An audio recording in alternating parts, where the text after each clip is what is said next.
ಜಾರ್ಖಂಡ್ ಅಲ್ಲಿ ಮತ್ತೆ students protest ಮಾಡ್ತಿದ್ದಾರೆ. ಅದ್ರ ಬಗ್ಗೆ ನಿಂಗೆ ಗೊತ್ತಾ ಬ್ರೋ?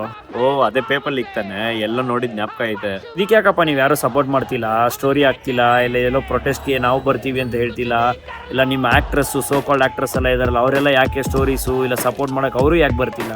ಬ್ರೋ ಅದಕ್ಕೆ ಅಷ್ಟು ಹೈಪೇ ಇಲ್ಲ ಬ್ರೋ. ಇನ್ಸ್ಟಾಗ್ರಾಮ್ ಮೇಲೆ ಹಾಕಿದ್ರೆ ವ್ಯೂಸ್ ಕೂಡ ಬರಲ್ಲ. ಅಷ್ಟೇನಾ ಬ್ರೋ ನಿಮ್ ರೀಸನ್ಸು? ಇಲ್ಲ ಅಥವಾ ಅಲ್ಲಿ ರೂಲಿಂಗ್ ಪಾರ್ಟಿ ನಿಮ್ಮವರೇ ಇದಾರೆ ಅಂತ ಹೇಳ್ಬಿಟ್ಟು ಅವ್ರ ಬಗ್ಗೆ ಏನ್ ಮಾತಾಡ್ಬೇಕು ಅಂತ ನಿಮ್ಗೆ ಸ್ಕ್ರಿಪ್ಟ್ ಇಲ್ಲೋ ಹೇಗೆ? ಹಂಗೆಲ್ಲ ಏನಿಲ್ಲ ಬ್ರೋ, ನಾವು ಕೂಡ ಸ್ಟೂಡೆಂಟ್ ಸಪೋರ್ಟ್ ಮಾಡ್ತೀವಿ. ಅಲ್ಲಿ ಏನ್ ನಡೀತಿದೆ ಅನ್ನೋದ್ರು ಗೊತ್ತಾ ನಿಂಗೆ? JPSC ಮತ್ತೆ JSSC ಎಕ್ಸಾಮ್ಸ್ ಪೇಪರ್ ಲೀಕ್ ಆಗಿದೆ.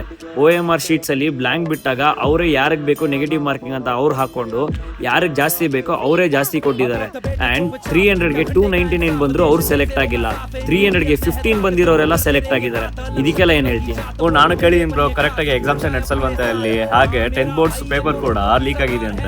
ಅಷ್ಟೇ ಅಲ್ಲಪ್ಪ, ರೆಕ್ರೂಟ್ಮೆಂಟ್ ಪ್ರೊಸೆಸ್ ಅಲ್ಲೂ ದೊಡ್ಡ ಸ್ಕ್ಯಾಮ್ ಮಾಡಿದ್ದಾರೆ. ಅವ್ರಿಗೆ ಯಾರಿಗೆ ಬೇಕು ಅವ್ರಿಗೆ ಮಾತ್ರನೇ ಸೀಟ್ಸ್ ಕೊಟ್ಬಿಟ್ಟು ಅವ್ರನ್ನೇ ಸೆಲೆಕ್ಟ್ ಮಾಡ್ಕೊಂಡಿದ್ದಾರೆ. ಹಿಂಗೆ ನಡೀತಿದ್ರೆ ನಮ್ಮ ಇಂಡಿಯಾ ಉದ್ಧಾರ ಆದಂಗೆ ಎಲ್ಲಾನು ಚೇಂಜ್ ಆಗ್ಬೇಕಿಲ್ಲಿ.